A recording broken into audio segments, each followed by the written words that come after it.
As far as a hazard is concerned, it's a form of process hazard analysis.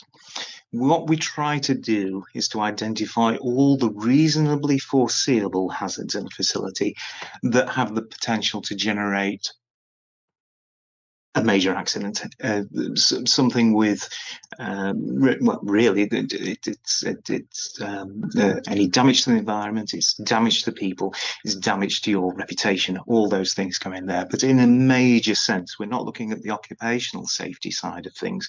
It's not so much to do with the slips, trips and falls, although they can be incorporated into the hazard technique. But predominantly, we're looking for the major accident potential.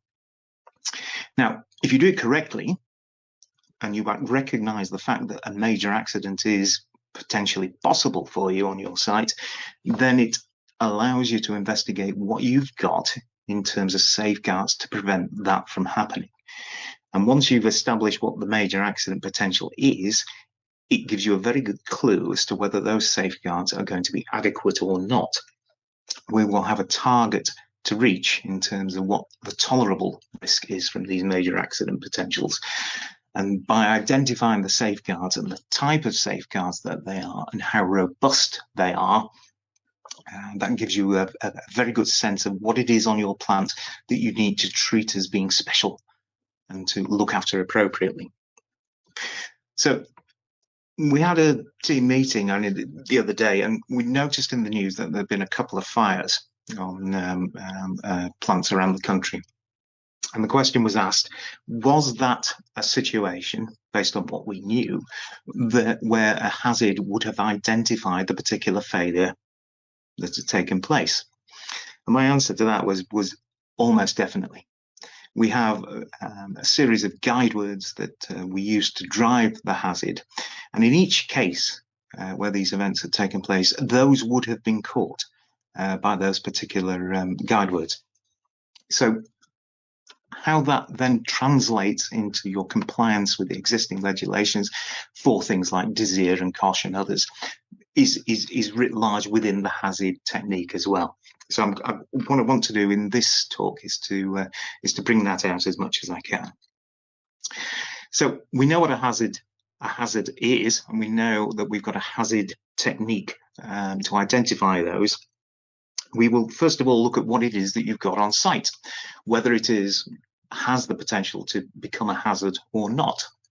And we classify what you have on site, and we classify it in terms of, well, this is a fallout of the COMA regulations, really. But first of all, it's how much you've got, the quantity of hazardous material that you have on site. The more you have, the greater the potential difficulty. And we also classify in terms of the physical properties of the substances that you are handling, whether it's solid, a liquid, or a gas, and also the conditions under which you do your processing, conditions of pressure, temperature, flow rates, and so on.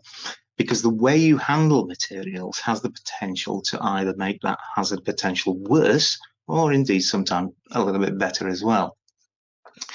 So it's worth looking at those kind of classifications, first of all, to discover where it is that you've got the potential for hazards to occur. We will classify them under their chemical properties, first of all, so whether they're explosive, oxidizing, and through categories of flammability as well.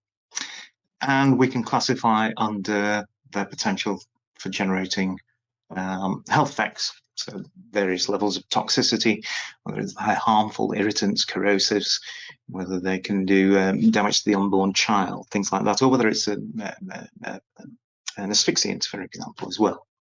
All potential hazards. And also causing damage to the environment. And the environment is, well, I mean, I've seen it, it's quite large.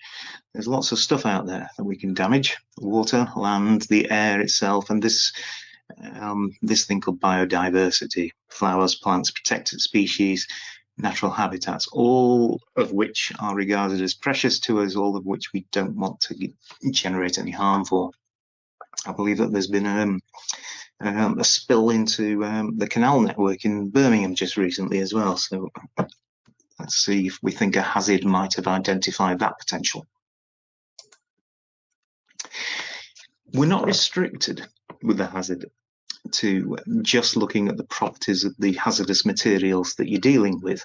There are other potentially hazardous sources on your sites as well. Things like dropped objects, high velocity or large mass projectiles is written there, high temperature releases, things that not necessarily, they're linked to your processing, but not necessarily linked to the materials that you're processing.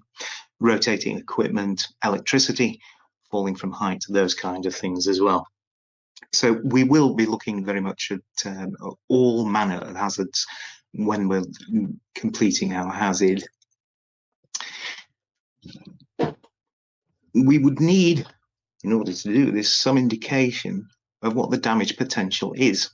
We can hurt people, and that can range from death and injury on site to health effects, psychological effects, and those might be short-term or long-term.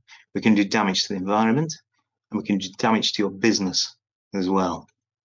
And it's worth pointing out that businesses have failed because of these types of incidents. We do not want them. And whether you continue to operate tomorrow as you have done in the past, is you may be only one major accident away from having to make that decision. But we've got damage to people in the environment, we've got damage to plant there, and we've got damage to business as well. And the main way that that affects you is through damage to your reputation. If you remember that BP not only had Texas City, but also the Gulf of Mexico oil spill as well. If you look at their share price, each time they had an incident, it absolutely plummeted. And quite how they managed to survive out of all that is a bit of a mystery to me, but they did. Other companies have not been as lucky. Union Carbide comes to mind.